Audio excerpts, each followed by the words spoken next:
de volta com o programa Mesa de Negócios, que hoje tem a participação de um dos maiores especialistas brasileiros em liderança, o paulistano Oscar Motomura, fundador do Almana Key, um centro de estudos e ensinamentos sobre gestão e liderança fundado há mais de 30 anos. Também temos aqui no estúdio 3 empresários, Ângelo Alvarenga, Antônio Vidigal e Saulo Frois. Começo então a primeira pergunta desta rodada com Saulo Frois. Qual é a sua dúvida sobre liderança? Na verdade, é uma pergunta, uma reflexão seguida de uma pergunta. Eu gostaria de saber da experiência, pela larga experiência que o Oscar tem. Hoje, sabe, a competição é de cérebro. Eu costumo dizer, até para meus funcionários, que até para piada a gente tem que ser curta e objetiva, justamente baseado no que você acabou de falar, que os líderes vivem hoje sufocados, não só os líderes, todos estão muito atarefados. A gente às vezes não tem tempo nem de responder um e-mail e nem de responder, às vezes, um cartão, né, de uma gentileza qualquer que nos foi ofertado. Eu gostaria de saber o seguinte, com base na sua experiência, o problema das mudanças, as resistências que se encontram, principalmente daqueles empregados mais antigos. O que se fazer, qual é o caminho mais objetivo e mais apropriado para que o líder possa transmitir isso para os seus comandados de forma um pouco mais criativa e leve e que possa realmente atingir seus objetivos. Um dos grandes desafios que nós estamos enfrentando em todo o mundo, na verdade, né, é que na medida em que as mudanças aconteçam numa velocidade muito grande, é fundamental que a organização acompanhe. E muitas vezes, quando a gente diz acompanhe as mudanças, nós falamos em tecnologia, conhecimentos técnicos, para fazer face a isso. E também inovações. Mas pouco se fala sobre mudança cultural. Porque se a gente pensa um pouco mais profundamente sobre a questão, nós estamos vendo toda uma geração de pessoas que temos em nossas organizações que foram formadas dentro de uma cultura. Então, os novos tempos exigem culturas novas, uma nova cultura, e isso exige uma mudança de cabeça, uma mudança de premissas, uma mudança de modelo mental, uma mudança de postura, que não é uma coisa fácil. Exige investimento de tempo e energia para que essa mudança cultural aconteça. Então, se a gente também não fizer essa mudança, as inovações não conseguem ser implantadas. E pode haver até choque de pessoas, choque de grupos, choque de ideias dentro da própria organização. Uma empresa que quer inovar mais, que quer criar, e ela é muito sisuda, é uma empresa que não se arrisca muito, como é que o líder faz essa mudança cultural? Por exemplo, investindo em diálogos, investindo em programas voltados à mudança cultural. Vou dar 2 exemplos práticos de mudança cultural rápida que aconteceram no Brasil. Você lembra da época do apagão no Brasil?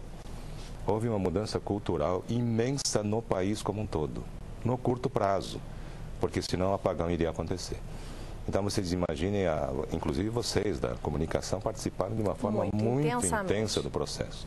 Então, na medida em que a liderança coloque a equação claramente e peça a colaboração de todos, é nesse sentido que esse envolvimento das massas, não importa se são 10 pessoas, 100 pessoas, 100 mil pessoas, na medida que nós envolvemos todas as pessoas da organização, as mudanças culturais acontecem. Para isso, comunicação, treinamento, exemplo. Isso. Então, isso ocorre através de 3 áreas. Uma é comunicação. A segunda é educação. Eu tenho que compreender o porquê da mudança. E a terceira é internalização. Um processo que eu introjeto no meu dia a dia até virar uma segunda natureza. Costumo brincar que se torna uma primeira natureza. Aí a mudança cultural efetivamente aconteceu.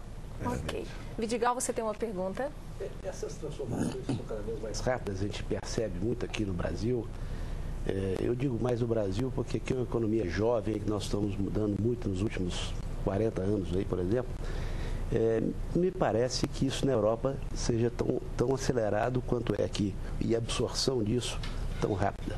Por outro lado, esses países centrais, com o aumento da longevidade, os executivos estão aí direcionando para aposentar com 65 anos. Pois bem, eles serão os protagonistas dessas modificações ou serão passageiros dessa evolução? Acho que a questão do protagonismo é uma coisa que atinge todas as gerações. E aí existe, claro, os veteranos estão nas posições de poder. E é nessas posições que você pode dizer sim ou não a uma determinada mudança. Por outro lado, as gerações novas estão chegando e muitas vezes essas gerações, às vezes, não assumem o papel de protagonista e ficam na posição de plateia, observando o trem andar. E o que nós temos incentivado muito é essa iniciativa que pode gerar até situações de desconforto e até diálogos muito robustos dentro da organização, mas são esses diálogos robustos que geram mudanças efetivas.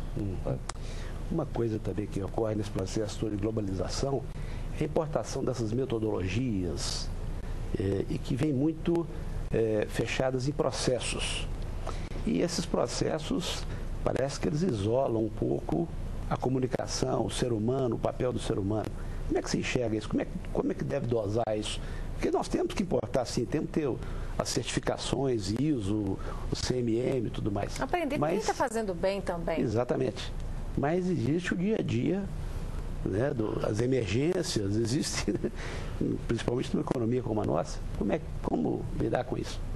Eu tenho provocado muito os especialistas, inclusive, dizendo que metodologias e melhores práticas ficam obsoletas no momento que nascem.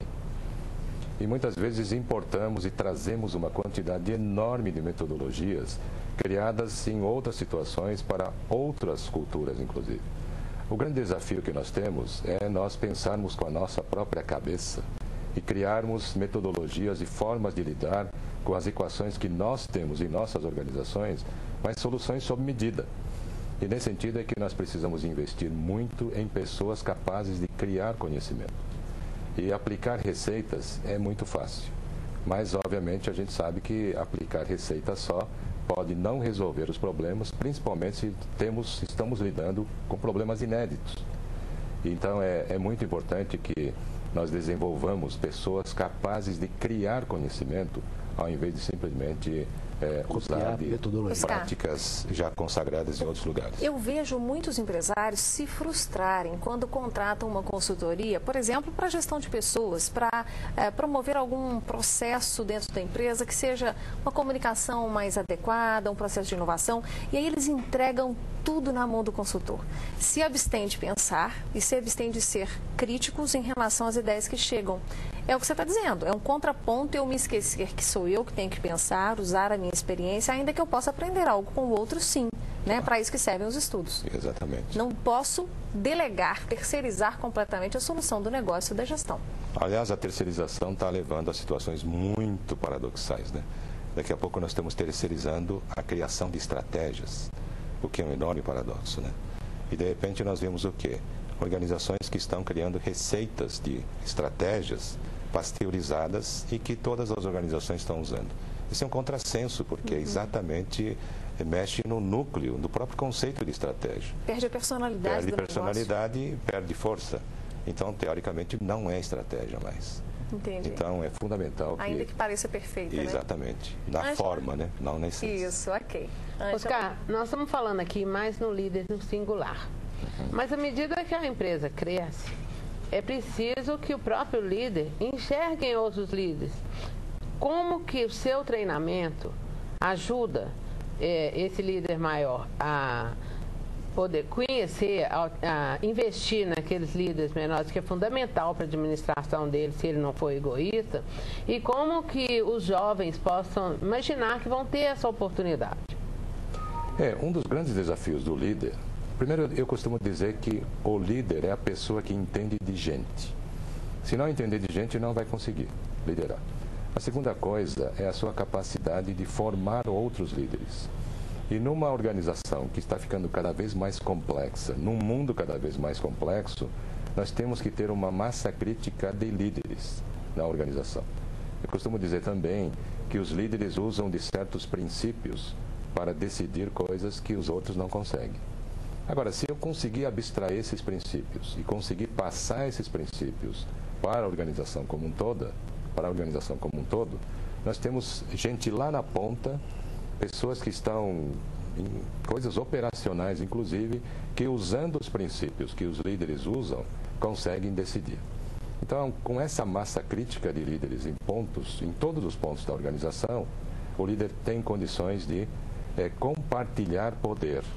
É nesse sentido que o líder se torna mais livre para pensar em coisas que só ele consegue pensar. Aliás, é por isso que ele está lá. Agora, se ele tem que fazer coisas que a equipe pode fazer, é um contrassenso. E muitos líderes estão armadilhados nesse processo e, portanto, não tem tempo de fazer a sua função, que é de pensar no futuro e pensar coisas que os outros não conseguem. Ok, vocês vão preparando novas perguntas aí. Eu também tenho novas, inclusive o Adriano aqui, que é o primeiro que participou conosco pelo Twitter. Eu já vou responder a sua pergunta no próximo bloco. Esta conversa aqui sobre o papel do líder dentro das organizações vai continuar a seguir.